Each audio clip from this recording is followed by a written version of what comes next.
This is Denzel Washington's first sequel, one of the greatest living actors of our time, and he's never reprised a role twice.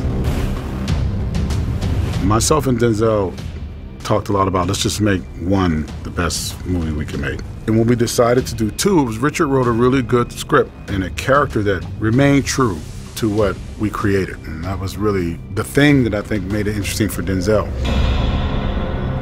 The excitement for me when I do something is in what's new. So the new territory was, this film was a more personal journey. There's no moving on from this, Dave. We all gotta pay for our sins. Action!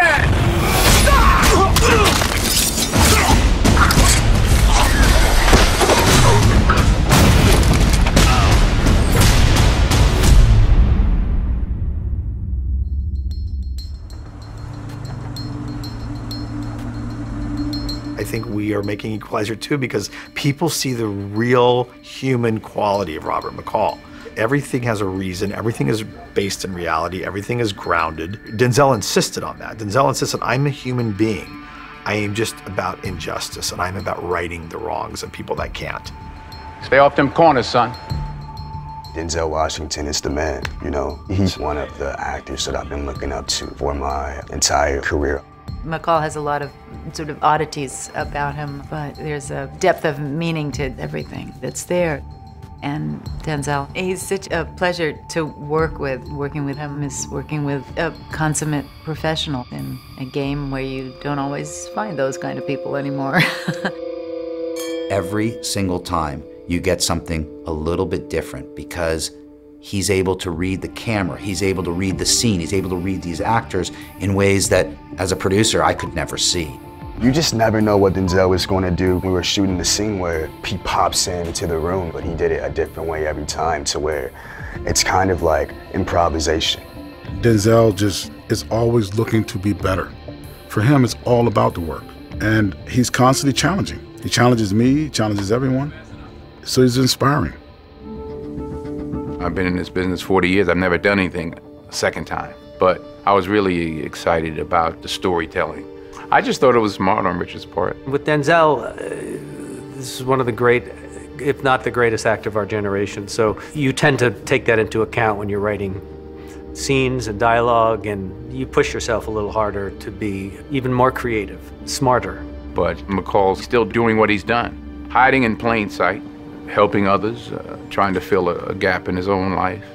So the most important element has not changed, and that's Robert McCall. He's a very noble man, and there aren't very many noble men or people that we come across every day. You should let somebody else do this. Like who?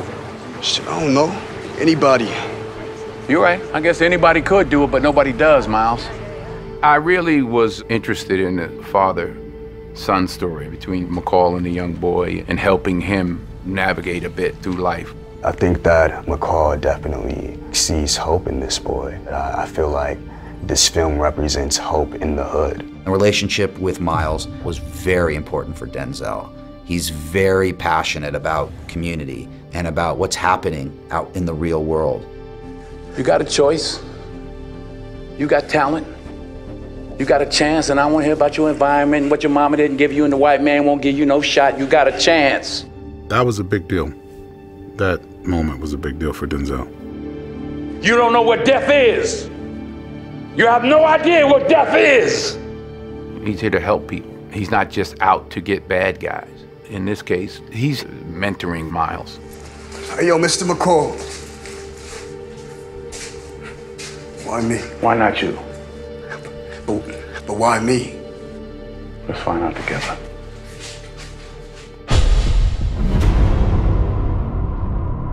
During the writing of the first movie, I had met with a lot of friends of Antoine's who were special ops guys, and I heard a lot of operations that were off books, so to speak.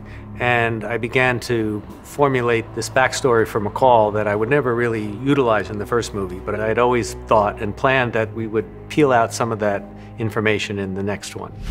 And we wanted to also show another side that we hadn't experienced with this character, and that's betrayal. I guess it's an example in McCall's case and in York's case of what war has done to them and what they have chosen to do based on loss, their personal losses. What happened, Dave? You died. This film is about what happens to people that he's allowed in his life. So it's much more personal. For them, it's a job for money. For him, it's very personal. There are no good and bad people, no enemies, just unfortunates. And we haven't seen McCall go up against people that are trained in equal measure. So that does pose very, very new challenges. Psychologically, emotionally, it's a lot more complex because we worked together. We're partners. Not just me, but the other popes as well. It's your family becoming your enemy. So we see he's still struggling with his past.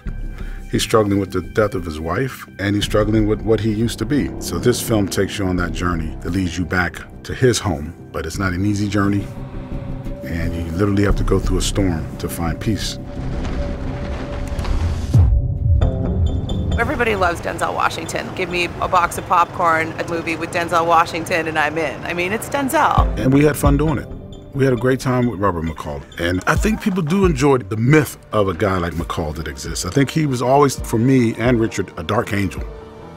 I think that's important in the environment we live in today. I think people are feeling more injustice. They're feeling like outsiders and they have no control over their lives. And we all wish we had a McCall that could swoop in and put us on the right path. He's here to help. He's helping the innocent. He's helping those that can't help themselves. With where we are in the world and in this country. That's what was really interesting to me about this story.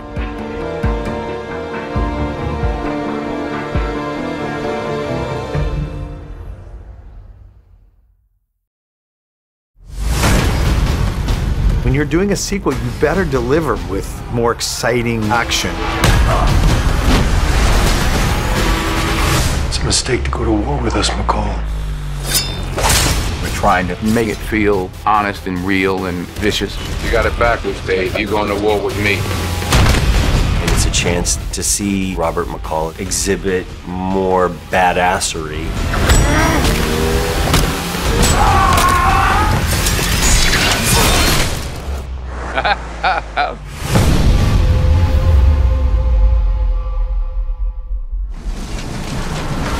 I think the incredible appeal of this character is it's the ultimate badass actor playing the ultimate badass role. No, fuck! All right, all right, all right! And we were able to do some really cool things in the first one.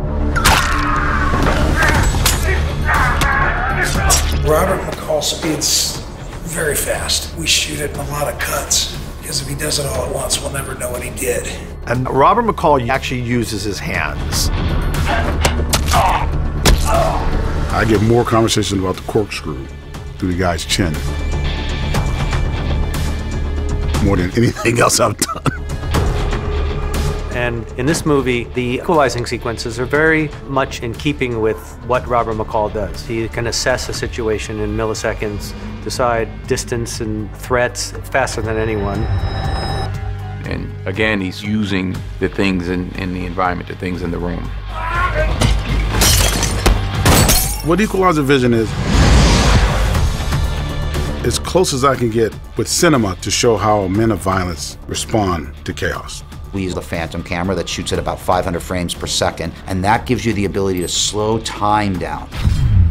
For guys like Robert McCall, the heart slows down, the vision gets sharper, they become more aware of everything in the room. We're able to show almost those cat-like reflexes that he possesses, where he can just spot something that split second, which gets him to act a second quicker. You knocked on the wrong door tonight, Pops. There's no rules. If you're fighting for your life, anything goes. Denzel's just this badass. He just boop, boop, boop, boop, boop, boop, boop. He uses whatever. And action!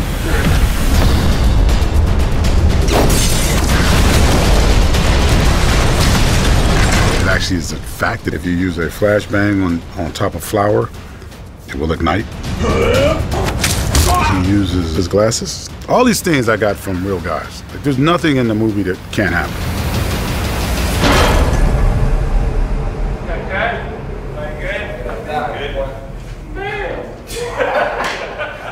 It's a living, brother. In this movie, we see Robert McCall doing much more hand-to-hand fighting. We're utilizing my boxing skills more than we did in the first one. So I have more of a sense of what he does, what kind of fighting he does. What we do is we go and scout the locations first, kind of give Antoine some ideas with camera angles. We show him, and Antoine's awesome. He's very, very informative. He'll tell us what works, what doesn't. Say, no, don't do that. We made a few minor adjustments. And our actor actually is very fast with his hands, and he picks this stuff up really quick. What's awesome about him is that he, puts in his 2 cents and what he would like to change, and he's been killing it so far.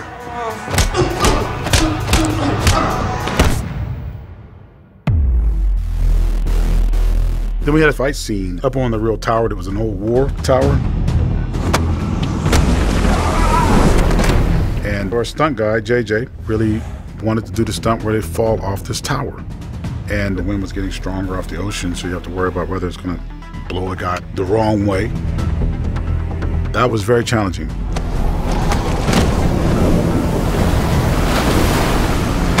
We go in there knowing what the danger was, but it was awesome. And I think with everything coming together, it's a pretty cool little scene. Ready, and yeah, and just try it the best you can, not to turn your head. Just give us one good one, and then we'll be done.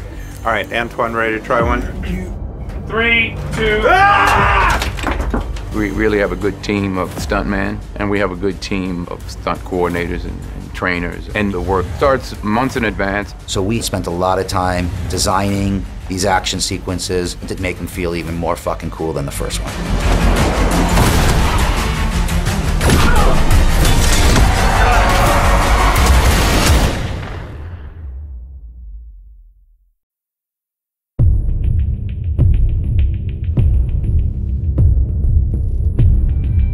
I was really excited about this script because it's a heartfelt story. Now there are things at stake with people that you care about. We wanted the audience to be moved emotionally more than you would in an action movie, because it's really about the characters and about the relationship with the characters and about our great actors.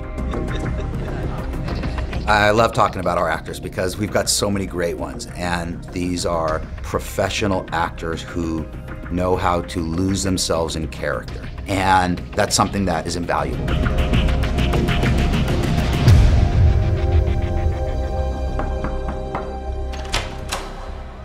How you doing? I'm the Lyft driver that you called to take home your girlfriend. Robert McCall is a man who rights wrongs, who seeks justice for those who cannot. That person that people responded to in the first movie is in the center of a bigger movie that tells a tale of his past, his connections to his friends, and the coming to peace with who he was. I think maybe a more personal journey. This film was about what happens to people that he's allowed in his life. And he's a man who wasn't going to allow anyone in his life. And he opens up to a couple of people, and it's not good. It's not good. Hey, kid. Miles is the DNA of this new story. Why aren't you in school? You know, I got special talent. Yes, you do. And it takes talent to make money. But it takes brains to keep it, Miles. Originally, Miles on the page was a younger character. We read some younger kids, but nobody had captured what I think Antoine was looking for. And Antoine said, guys, let's think about Miles as an older kid. And then we read Ashton Sanders. It was real, it was raw, and it was honest. And that's who Ashton is. He understands the struggles of a character like Miles, so he's able to put himself in that position. And so by casting Ashton, we were able to ground a relationship with Denzel's character. Because in this one, I think Robert McCall is trying to find his humanity, and he's trying to find his humanity within other people. So there's an opportunity for him to give Miles a positive example, but he's a bit hesitant about letting this young kid in too soon. So I was really excited to explore that relationship between McCall and Ashton Sanders' character, Miles. Denzel, Antoine, and I, we all respect each other's work. So it's kind of like a dance almost, you know? It's like when we're working, it's like a flow almost, you know? And I feel like as long as you're connected in that, doesn't matter who the person is, as long as you're creating dope work, it's dope work. I do fly off to Brussels tomorrow. Thought you were retired. Oh, I am. Just like your dad. Okay. Melissa Lea's character, Susan Plummer, she's the only thing left in the world that he loves outside of Vivian, his wife. And there's a trust. So with what happens to Susan, that's what's different about it in this film from the first film. It's very personal from McCall. I don't think we could have made the movie without her and Bill Pullman involved. If Melissa and Bill weren't available, we would have had to wait. So they became as integral to the movie as Denzel did.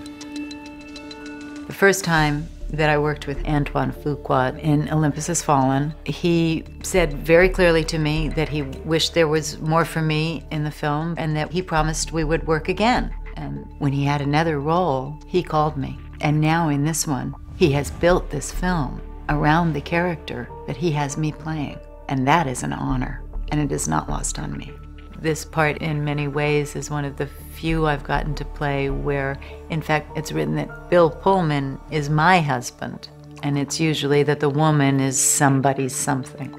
Antoine Fuqua flips that paradigm on its head and makes Susan Plummer the woman of action. And you'll see both sides of her in this. You see her being thoughtful of her husband, and then at the same time, she's got some jujitsu moves.